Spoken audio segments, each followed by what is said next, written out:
welcome to another video. I am here today with my winter 2020-2021 wrap-up and my spring 2021 TBR. I decided to put it all in one video because doing these seasonal kinds of wrap-ups and TBRs works a little better for me than monthly, because yes, while some months I read a lot and would have a lot to say in a TBR or wrap-up video, there are also entire months where I read like one book and it just wouldn't be worth the effort. So doing these seasonally kind of helps me equalize things across a broader scale of time. So that's what we're doing here today. And I feel like I've never planned for one of these videos so much. I have pages and pages of notes here in my social media planner, which is what this is for. At the same time, despite all that planning, my hair still isn't dry. So it'll dry throughout the length of this video, probably. Maybe not. It's already been like 30 minutes and I got tired of waiting. So that's what's going on with this. You also might hear some sounds in the background because my boyfriend is talking to people. But hopefully these things won't be too loud or too distracting, because this is the time that I have to film this video. So without further ado, let's get into my winter wrap up. So in the winter, which I am counting as the months of December, January, and February, which is kind of annoying that December makes its way in there because December's part of the previous year.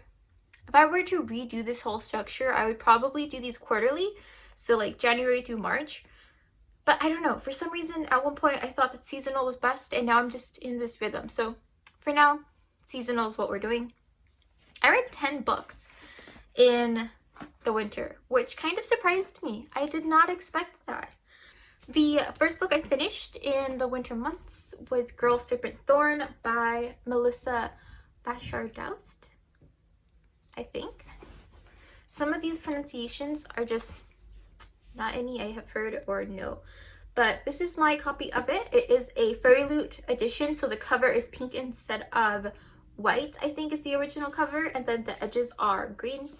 And this is really good. So for the first few pages, like maybe the first 50 to 100, it was kind of slow, lots of background, lots of setting up the scene and the setting. And then things got really good. And I thought that this book went into some really interesting directions. Things happened that were unexpected, and I grew to really root for the main character. So all around a good book. I gave it 5 out of 5 stars, and I really enjoyed this one. The next book I finished in the winter is Rhythm of War by Brandon Sanderson. So good. 5 out of 5 stars. Not a ton that I can say. This is the 4th book in the Starlight Archive series, and it was released in November of last year. My boyfriend and I pre-ordered 2 copies. That's the second one right there, because we read it together and we can't share a copy of a Starlight Archive book. By the end of it all, we'll own 2 sets, and they're going to be so beautiful. These books are hefty. They are big.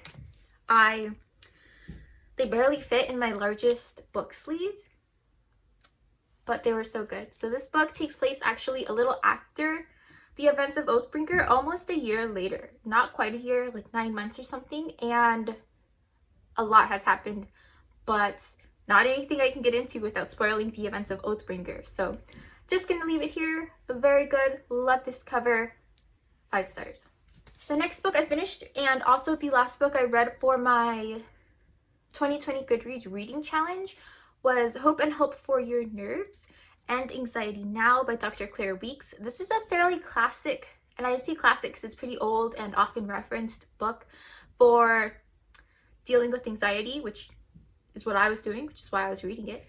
And overall, I think I gave it 4 out of 5 stars, and that's because there were some chunks of this book that I thought were very, very helpful, and then there were also chunks that I thought were very, very outdated. So this book was originally written in the 1960s, and it's to be expected, right, that some of these things would start to feel outdated. There's like entire chapters about the very specific condition of being a housewife, and while that is certainly a reality of some people's lives, it's a whole chapter, like a whole chapter or 2, and this is always the example scenario that gets mentioned, the example life, because at the time this was written, Dr. Claire Weekes was commenting on the fact that A lot of anxiety is seen primarily in housewives of the 1960s. And I say 1960s, it was almost 1970s, so this original copyright is 1969. But at the same time, there were also some helpful things on like recognizing the different symptoms of anxiety, what that looks like, what it can feel like, and then how to not let those feelings cycle you into increased anxiety. Like this cycle of anxiety about your anxiety that doesn't ever end, which is very similar to what I was experiencing at the end of 2020, which is why I picked up this book. So I found those chapters helpful. 4 out of 5 stars. And this is a really short read, so I did enjoy it. The next book that I read in the winter was The Invisible Life of Addie LaRue by V.E. Schwab, and I gave that book 5 out of 5 stars. Really enjoyed it. I do not have a physical copy of it. I did read it on ebook as part of the Creating & Co. readathon in December. It was called the New Year, New Books readathon, I believe, and it was so good. So The Invisible Life of Addie LaRue follows the life of Addie LaRue, who is a girl that gets cursed with immortality, but without the ability to be remembered. So people see her, and then as soon as they leave or walk somewhere else and she's out of their line of view, they forget about her. So even if it's just a minute, as soon as they come back, they're meeting her for the first time. And so she's unable to build lasting relationships. She's all alone in time because even when she starts to make a new friend, as soon as they leave, they forget all about her. She is unable to leave a mark in the world because she cannot leave lasting writings or works of art or anything like that. And this book basically follows her life as she tries to deal with that, why she ended up with this curse in the first place. And then ultimately, after I think a couple hundred years, her experience stumbling across someone who does in fact remember her and all of the reasons why that's possible. So it was really good. I did find it to be slow, but like in a very nice, whimsical way. Like this book wasn't super quick, super action-packed, but it did have just enough fantasy to keep me interested, and not even just in the aspect of her being someone who is cursed, but also in the flashbacks we get to past periods of time. History and like historical fiction in a lot of ways also kind of has similar vibes to fantasy because it's not a modern setting. So I am out of place and in a place that is not where I am right now. So historical fiction and fantasy give me a lot of similar feelings. And so I found the book very compelling, very interesting. It is very introspective. So some of the criticisms I've seen about Addie LaRue are that you are really, really caught in Addie's head, which is true. I mean, she's the only one who can remember herself, and we're following her story. And so that might not be your style, but I really enjoyed it and I had a good time with it. I really liked the ending. So good, so good. The next book that I finished in the winter, and the first book of 2021, was A Court of Mist and Fury by Sarah J. Maas. This was a reread for me, so 5 out of 5 stars. I really enjoyed it. This is my official favorite book of the original trilogy of the A Court of Thorns and Roses books. I feel like the series really peaked here. I really liked the development of some of the characters. I liked the kind of story arc that Feyre goes through. I enjoyed seeing certain characters kind of rise up to be better than what we previously thought they were, and then other characters kind of start to fall as the result of some of the events of the first book. So I found it very fun, and I just really like this book. Very good read.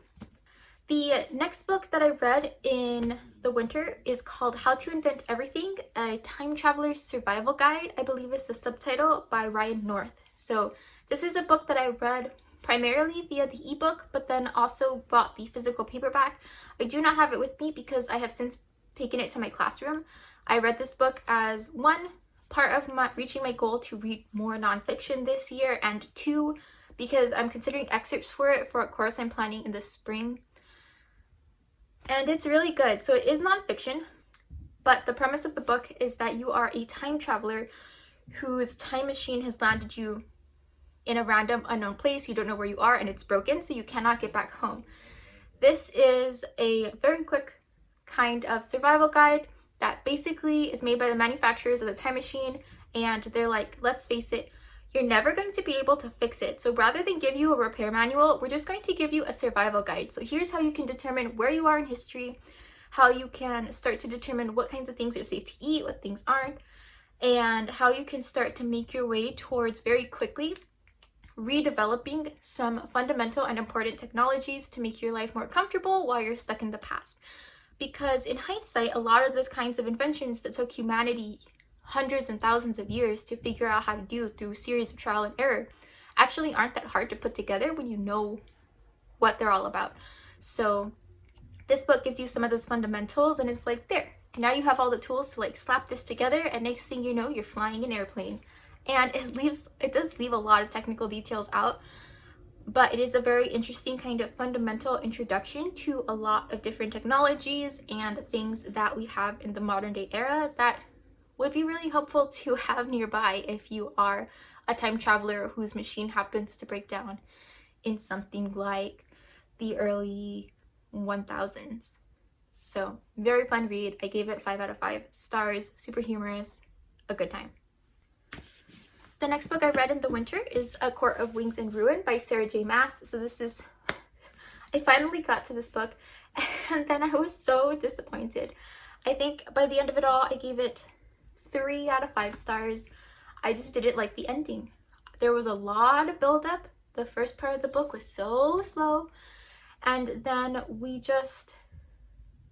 the conflict, the way it was resolved was not well done. Like, the characters find themselves in this intense, high-stakes kind of situation, and what would have been satisfying would have been for them to somehow be very clever to get themselves out of it.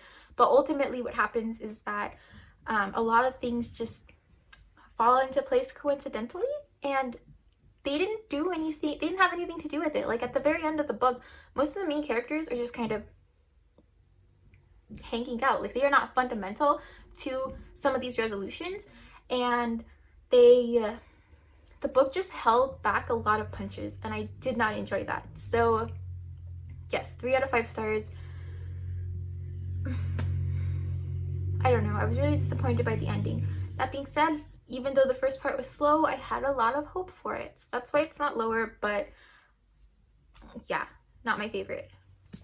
The next book I read was A Court of Frost and Starlight by Sarah J. Maas. So this is more of a novella-length kind of installment. It takes place after A Court of Wings and Ruin, and is meant to be a bridge between A Court of Wings and Ruin and A Court of Silver Flames.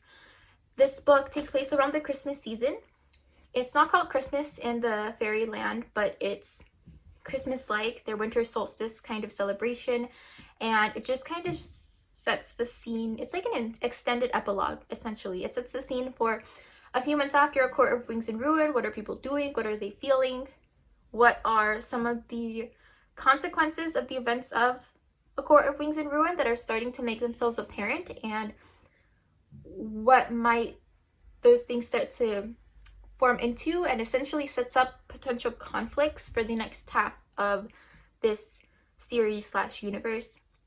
Gave it 3 out of 5 stars. Didn't love it, didn't hate it. Like, it was fine. It was a nice read, but also I don't really think it gave me any valuable information either. It was just interesting, sort of. The next book I finished in the winter was The Path of Daggers by Robert Jordan. So this is the 8th book in the Wheel of Time series. I have a whole reading vlog up for it. I gave it 3 out of 5 stars because it did not blow my mind, but I enjoyed it. And that's all I'm going to say about that book, because it is the 8th book in a 14-book series. So there is not much that can be said that will not give away events of prior books. And then one of the last books that I read, and I say one of because some of this hasn't really been in chronological order, was The Original by Brandon Sanderson and Mary Robinette Kowal, narrated by Julia Whelan. So I say narrated, it was an audiobook. So The Original is a novella that is only available as an audiobook through Brandon Sanderson's new audiobook company thing that he is putting together. And it follows the story of a woman who is the clone of another woman who is a fugitive, and this woman is on the run for killing her husband, and her clone is who the government creates to send after her as someone who knows her super well, being essentially the same person. And the clone has I think it's 2 or 3 days to find and kill her original. And if she is successful, she will get to take her place. If she is not, these little nanobodies in her body will like stop supporting her and she'll die. So these are the stakes. It's a thriller, sci-fi. The premise is super cool. The world building is super cool. The plot, I did not care for. I didn't care about any of the characters. I felt nothing for them. I feel like this story could have been way better as a longer length novel and maybe with a more interesting person, because even though there's a lot of mystery surrounding the death of the husband, when you finally get the reveal, it's kind of boring, strangely enough. So it was okay. I would be really interested in reading about more things in this world, but not anything more to do with this woman. So my overall rating was 3 out of 5 stars. And we have finally reached the end of all of the books that I read this winter. My original winter TBR was 7 books and I managed to read 4 of them. Now, in the winter, I read 10 books, so I had the time and space to read my entire winter TBR from that video back in November. However, I just kind of took some detours. Like, I didn't plan to read the whole Avatar series, and then I finished it. And yeah, so some things just came up. Books I did not get to include Forest of Souls by Lori M. Lee, Shielded by Caitlin Flanders, and Winter's Heart by Robert Jordan. My average star rating for the books that I read this winter was 4.1 stars. So my end of 2020 reading was super strong. I read a lot of 5-star reads that I really, really enjoyed. And then 2020 has kind of started pretty lackluster. Lots of 3 stars. Not really feeling a lot of the things I've been picking up lately, but we'll see. I'll find something good eventually. And now we are into my spring TBR. So these are the books that I would love to read in the spring, including the months of March, April, and May. And it's kind of hefty. I have made it extra long because I have 2 weeks of spring break in March, and I'm partway through like 2 or 3 of these books already. So my hope is to wrap those up fairly quickly in the next couple of weeks and then get through all the rest. But I will not in any way finish all of these books. I just kind of want to say them here so that just kind of have an idea of which books are on my radar, because these are the list of the next books I want to read in no particular order. So if I tried to pick like 7 books I might realistically finish, I might not stick to that list. So I gave myself lots of wiggle room in this list of books. The first of which is Winter's Heart by Robert Jordan, the 9th book in the Wheel of Time series. And I'm already more than halfway through that. So when I'm filming this, it's actually about a week into March. And I have been reading Winter's Heart since February. I just haven't finished it yet. So that will definitely be something I will finish here shortly. The next book is Shielded by Caitlin Flanders, a carryover from my winter TBR. I have started it. I'm almost halfway through and I do enjoy it. So I'm enjoying it and I will finish it again sometime here in the next couple of weeks. Essentially, Shielded follows the story of a princess named Jenna who wants to help her kingdom fight a war that it is losing. However, to do this, her father promises her hand in marriage to the prince of a neighboring kingdom and sends her over. So Jenna wants to fight, and her father's basically like, no, you can't join the fight, but here's how you can help. And she accepts her role, she heads out, and then her caravan gets attacked. And basically the rest of the book is her dealing with the consequences and the things that she learns as the result of that attack. The next book that I'd like to read in the spring is Skyward by Brandon Sanderson. So this is actually something I'm reading via audiobook, and I've picked an audiobook that I kind of always want to have in the background and up my sleeve, because I enjoy listening to audiobooks when I am drawing and doing puzzles and things like that, like mellow activities and just relaxing. So Skyward is the audiobook that I have picked for the spring, and because I am not actively trying to read it every day, it will probably take me quite a while to get through, and that's fine. I probably won't pick it up again until the next time I work on a puzzle or something like that, so it's something that I'm going to slowly make my way through. So Skyward is the story of a girl named Spencer who lives on a planet where humans are being constantly attacked by these alien starfighters, and she longs to be a pilot to help defend her home from these alien creatures. And then eventually she stumbles upon the wreckage of an ancient ship that she then tries to restore, and kind of starts to unveil a lot of secrets about where the ship is from and some of the more nuanced aspects of the society that she lives in. So that book is going quite well, and I'm enjoying it. The next book that I'd like to read is A Court of Silver Flames by Sarah J. Maas. So this book I am reading via ebook, and that's because I was so disappointed by this conclusion that I just didn't want to pay for the physical hardcover, right? The hardcover was like $17-18 and the ebook was $7. So I bought the ebook. A Court of Silver Flames follows the story of Nesta and how she is dealing with some of the events of A Court of Wings and Ruin. And she's being so irritating right now. I'm like 100 pages in, and part of what is taking me forever to read it is that I cannot get into her head and I cannot sympathize with her right now. So I hope she starts to do some growing, because I don't know if I can finish it if this is how things keep going, but we shall see. The next book on my radar is Crossroads of Twilight by Robert Jordan. Have no idea what this is about, but it's the next book in the Wheel of Time series, and it is meant...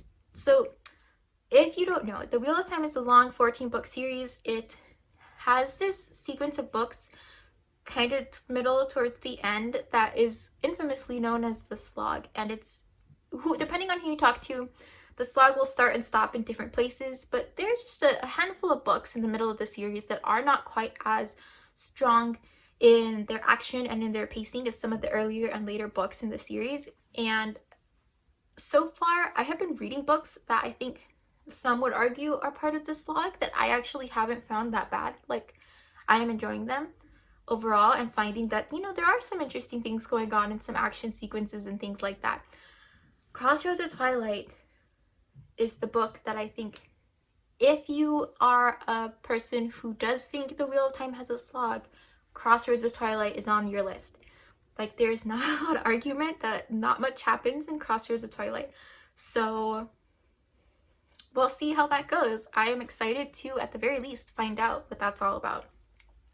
Keeping in theme with the Wheel of Time, the next book on my list is A New Spring by Robert Jordan. This is a prequel to the Wheel of Time series, but I am reading it with my boyfriend after Crossroads of Twilight because that is when it was published. So we're reading A New Spring in publication order, and we're doing this in part because, one, that's when it was published. Two, there are characters from previous books that we've now read that appear in A New Spring, so they'll have a bit more meaning having read it after those books. And it's also a nice kind of break, like ramping up the action after the lull of Crossroads of Twilight, but before things get wild in the conclusion of the series. So my Wheel of Time journey is coming to an end, and I don't know what I'm going to do about that. The next book on my list is Forest of Souls by Lori M. Lee, another carryover from my winter TBR. This book is about a girl named Saoirse, and she's training to become the Queen's next royal spy when she learns she has something called a soul guide, and this leads her to be called upon by the Spider King, who has been maintaining the peace in this forest near their kingdom. But tensions are rising and there's a war looming, and they believe that she might be essential in helping to maintain the peace. So that's what this is about as far as I understand it. This is a Fairy Loot edition, so the letters here are green instead of orange, I think. I think it's orange. And that's just half of my list, everyone. I just made this list way too long, but I'm going to keep going. So let's get into it. Next, we have Queen of Empire by H.R. Moore. This is a fantasy romance that I'm going to be reading via ebook, and I learned about it when I was doing research for Faro Feb Fantasy Romance February, a readathon that happened in February that I didn't get to participate in, but I found some very interesting books, and those kind of made their way onto this list because I want to read them. I didn't get to read them as part of the readathon, but I will still read them, and this is one of them. To be honest, I do not understand the synopsis at all. I cannot follow what's going on, and I have no idea what it's about. But I love the cover, so that's my primary reason for picking this one up. The next book on my list is Brave Not Perfect by Reshma Saujani. I might be mispronouncing that, but this is a nonfiction book. It's fairly small. It is inspired by a TED Talk that the author gave on why women and girls are not as represented in STEM fields. And part of her primary thesis is that boys are socialized to be brave and courageous and to take risks, and girls are socialized to be perfect. And having that expectation of perfection means that many are unwilling and unable to take risks and be brave and take the kinds of risks that you have to be resilient in order to kind of be successful in. And things like STEM fields are full of lots of trial and error, and if you are unwilling to attempt something you might get the answer wrong for, then you are less likely to pursue those fields. And that's kind of her primary overall argument of her TED Talk. This book goes into it more, presumably. She is also the founder of a website and organization called Girls Who Code that provides coding programming for girls in the forms of clubs at schools, libraries, and things like that. They're a really cool organization. I've started to look into it, played around with the idea of bringing it to my school, depending on what their typical coding programming shapes up to be like. Things have been unusual this year in particular, but I'm keeping an eye on it, and I will put their information down below because their programming is completely free, so long as you are an authorized person of education or person who works at a library or something like that, someone who does actually work with students and girls. Then you can put in an application to start a club at your organization, and it's really cool. So there's that. Oh, right. The next book on my list is From Blood and Ash by Jennifer L. Armentrout. This is a self-published book.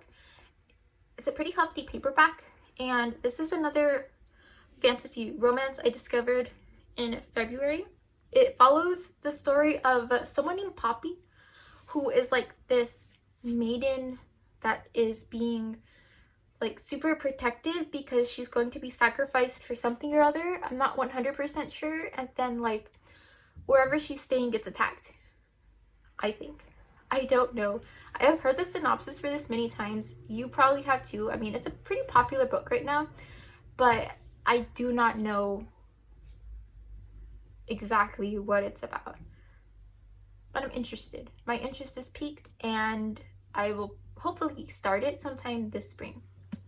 The next book on my list is The Assassin's Blade by Sarah J. Maas. So now that I have finished the Court of Thorns and Roses series, I do want to resume making my way through the Throne of Glass series, and this is a collection of short stories that takes place in that universe, and I am reading these in publication order. So I've read the first 2 Throne of Glass books, and this novella was published right after, and then I'll continue with the series. I own it here. I bought it nearly a year ago because I had an Amazon gift card and I just bought the whole paperback series. I just haven't finished reading it, so picking up this one next. Next, we have Chain of Iron by Cassandra Clare. It is so beautiful. I'm so excited. If I picked up a Cassandra Clare book for the first time now, I might not like it. Honestly, there's a lot of themes and just her style of writing that I'm not sure I would like if I encountered it for the first time now. But Cassandra Clare is an author I have been reading since I was like 14, and I have so much nostalgia for her writing style and the Shadowhunters world. Last year I kind of hunkered down when COVID shut everything down and just dove back into that world, caught up on all of her books, and this is the next installment in the Last Hours trilogy. So excited. I pre-ordered this, and I don't pre-order almost anything. This is going to be a good one. I am going to get to this in the spring. nothing's going to stop me. We're almost there. We're reaching the end. Only 2 more books. So the next one is The Gilded Ones by Namina Forna. And I got this as an early release via a fairy loot box. And it's so pretty. Look at these edges. So this is a paperback.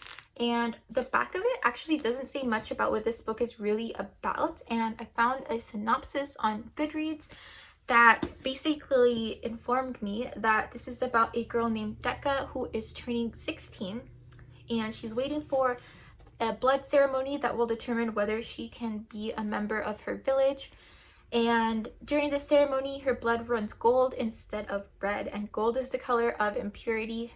So she is facing some kind of consequences for that when she gets the choice to stay, face those consequences. I think it's death, not sure, or leave and join some kind of army. I don't know much about it, but look at this cover. It's so pretty. And so I'm excited to maybe start this. Basically, this is just me catching up on a lot of things, especially my fairy loot books, because I am behind. I am almost now a year behind on my fairy loot books, so I've got to do some catching up.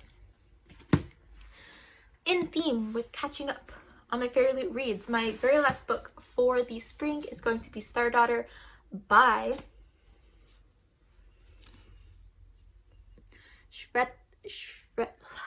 I practiced this. Shweta Thakrar. Shweta Thakrar. That is my best attempt to phonetically pronounce this author's name. But I'm very excited for this book. This is another fairy loot book. The edges are gold and pretty, and it is about a girl named Sheetal, who is the daughter of a star and a human.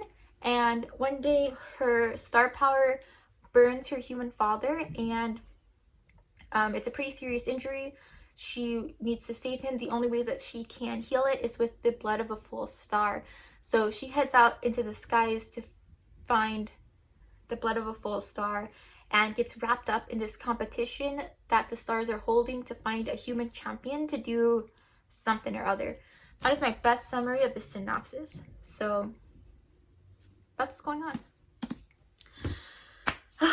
Oh my god, so that's it. So basically, and it sounds like a lot because I have taken what most people do as two videos and I am trying to squish them into one, but it's not too bad. All right, because if you really think about it, I read 10 books in the winter and my spring books are 14 books long. So I'm stretching my limits a little bit in the spring, but I knew I was going to do that. These are just all the books that I'm thinking about and the ones that are most often on my mind and that I will kind of be picking from when I start to finish the long series of books I'm already in the middle of. I'm in the middle of 4 books, which I try not to do. I don't like being in the middle of more than a couple of books at a time, and right now I have 4 on my plate and I just need to spend some time reading them to get them out of the way. Whew. So this has been a long video and I'm so glad I did this kind of prep. Like, oh my god, I have this skinny happy planner that I bought to use as a social media planner before. In the month of January, I got super burnt out with social media and was like, why am I doing so much work? And really scaled back on everything, which meant that I had all these weeks pages that I actually didn't intend to plan anything for. So I went in and I actually just whited out the dates and used these sheets as notes pages for all of these books, and that was super useful. Without this video would have been a hot mess. Alright, so if you have made it this far, thank you so much for watching. Let me know down in the comments below what you've read lately, what books you're looking forward to reading soon. I would love to know. I'm always looking to add to my infinitely long list of things to read. And until next time, I'll see you then. Bye.